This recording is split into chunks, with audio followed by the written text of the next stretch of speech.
Coming up today, in some of its strongest words yet, the United States says North Korea's nuclear capability could end up being the death of leader Kim Jong-un. Samsung Electronics says it expects to absorb roughly $7 billion in losses in the coming months from its decision to pull the plug on its troubled Galaxy Note 7 smartphone.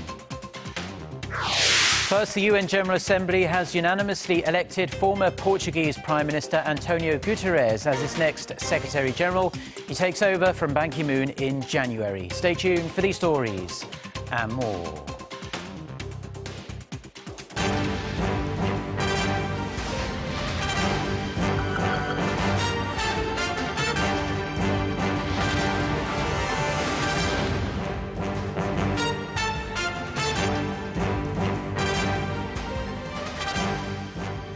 Hello, it's noon on Friday, the 14th of October. You're tuned in to our midday newscast here on Arirang TV. Thank you for joining us. I'm Mark Broom.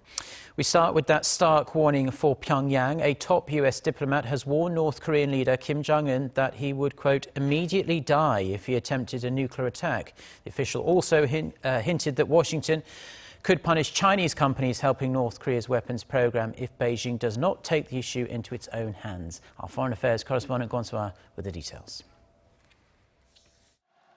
North Korean leader Kim Jong-un would almost certainly be killed himself if he ever used nuclear weapons. Daniel Russell, the U.S. Assistant Secretary of State for East Asia, told reporters that from Kim's perspective, he might have the ability to carry out a nuclear attack, but there's hardly any chance he'd survive the overwhelming military response.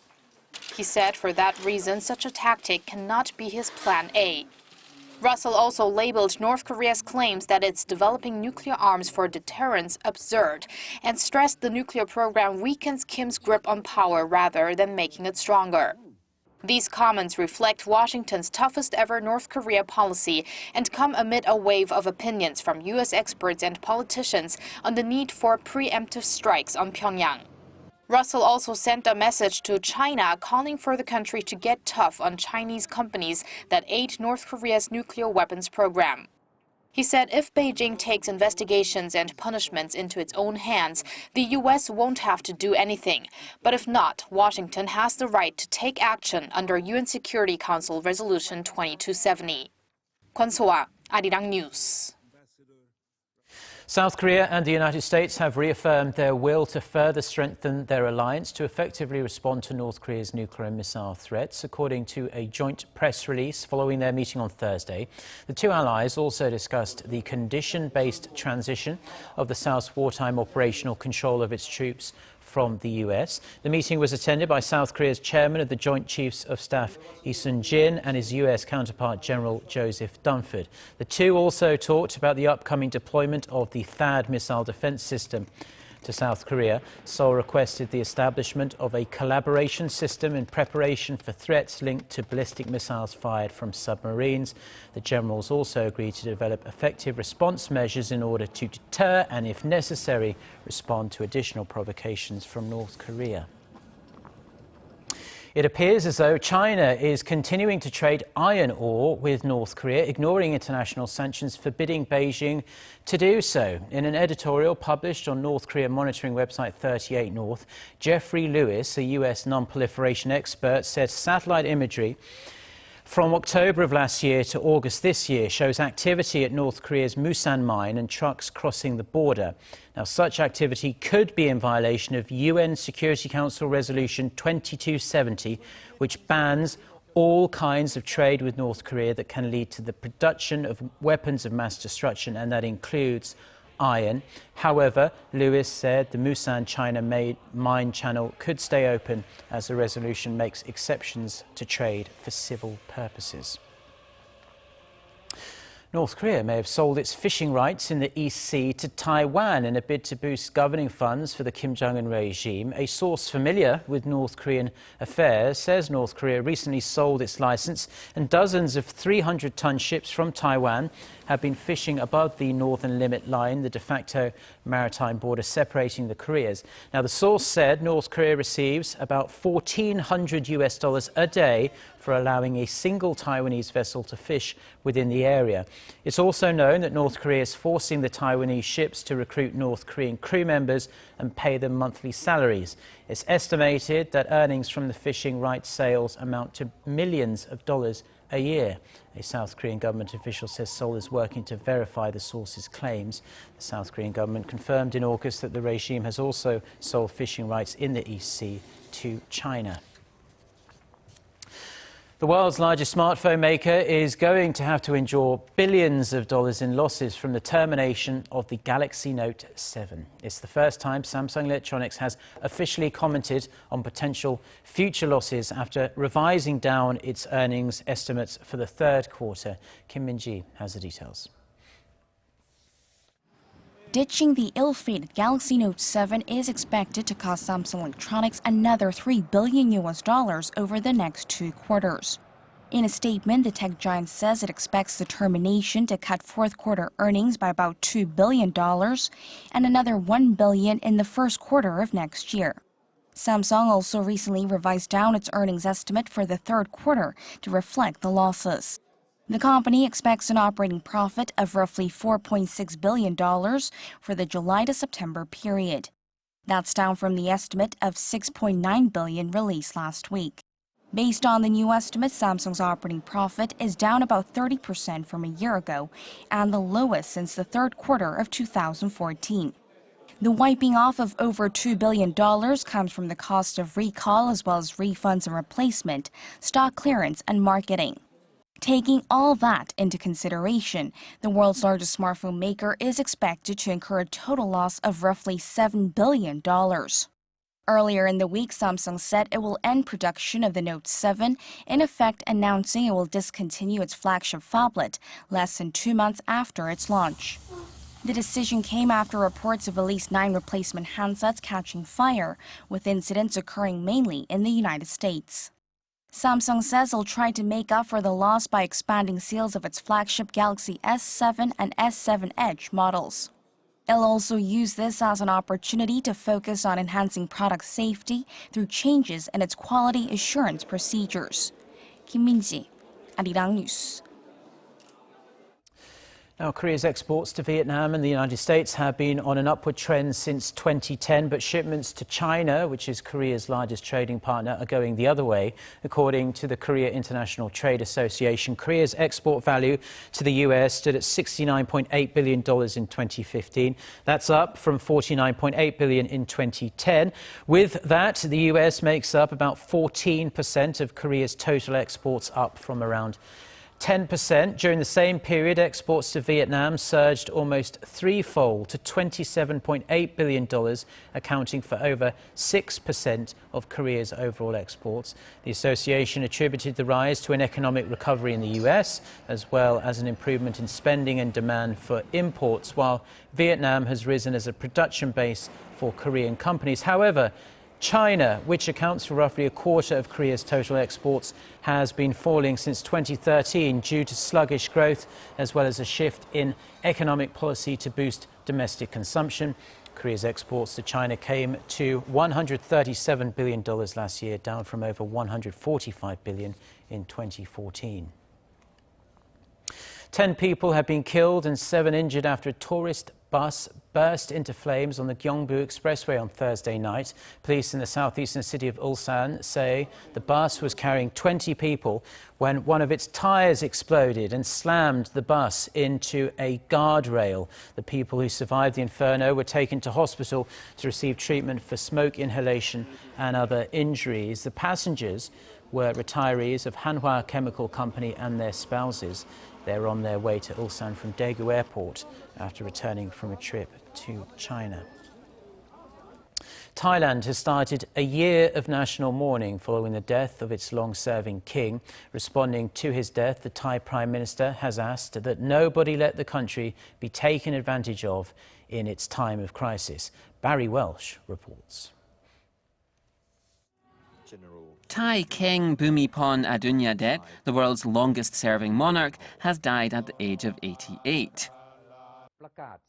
King Pumiporn Adulyadej had been hospitalized at Sidiat Hospital since Friday 3rd October 2014.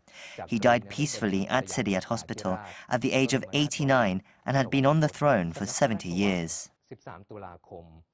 The revered king's death ends 7 decades on the throne, during which he became a unifying father figure and rare source of stability in a country that has weathered more than a dozen coups since he came to power in 1946 at 18 years old.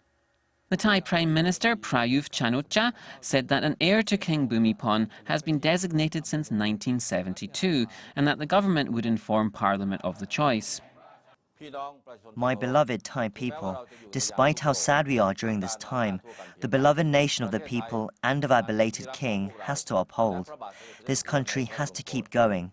The king wished to see his kingdom move forward, people live with happiness and compassion. Don't let his wish be obstructed by his death. The heir has not yet been announced, but it is widely expected to be Crown Prince Maha. King Bhumibol was a much-beloved monarch, and his passing leaves Thailand in a state of mourning and political uncertainty. Barry Welsh, Arirang News. Now, President Park Geun-hye has also expressed her deepest condolences to Thailand on the death of the country's king.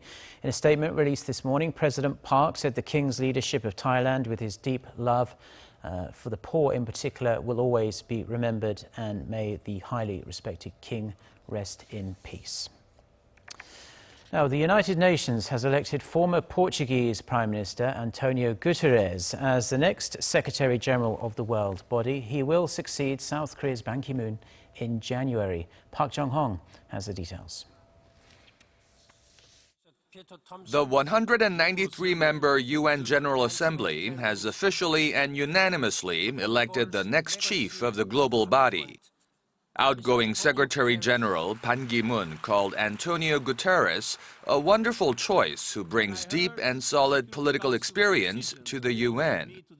In his acceptance speech, Guterres expressed the need to fight for peace, alluding to the burgeoning threat of terrorism and xenophobia around the world. In particular, he said it's the world's moral duty to help put an end to the suffering in war-ravaged Syria.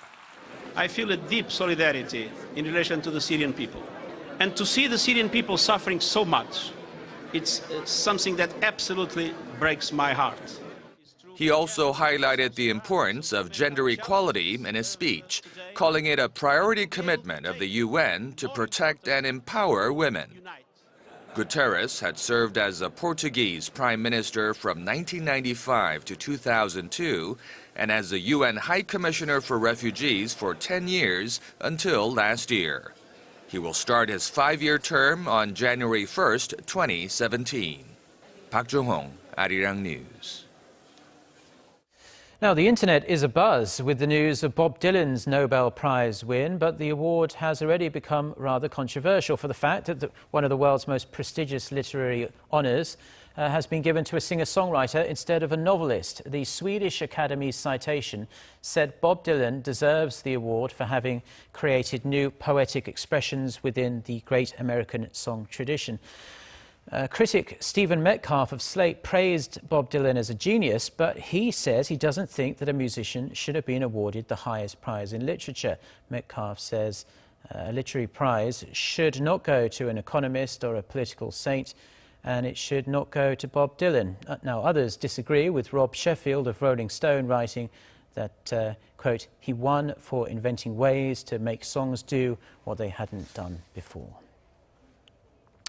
A survey of international schools and foreign language institutes in Korea has found that more than 2/3 of textbooks still refer to the East Sea as the Sea of Japan. Korea's Education Ministry revealed that 24 out of 33 textbooks only use the term Sea of Japan, while 9 books use both. The research also found that 16 out of 47 schools only used textbooks that did not refer to the East Sea. The body of water off the eastern coast of Korea, where the Dokdo Island is located, was only named Sea of Japan during the period of Japan's colonization of Korea in the early 20th century. And Korea says East Sea has a much longer history of use. The ministry plans to raise awareness to foreign teachers and education boards, as well as ask publishers to use the correct terms. The K Content Fair kicks off this weekend at COEX Convention Centre in southern Seoul. There, visitors will have the opportunity to experience a colourful range of music, games, culture, technology and other content representing Korea. There are themed halls to allow visitors to experience various content representing a convergence of technology. It will provide a glimpse of what the next generation of content will be like. Things get started on Saturday with a K-pop concert featuring 10 groups, including SHINee, NCT, 7 and Crayon Pop. The fair is taking place alongside the second phase of the Korea Sale Festa, the country's massive shopping and tourism event, which runs until the end of this month.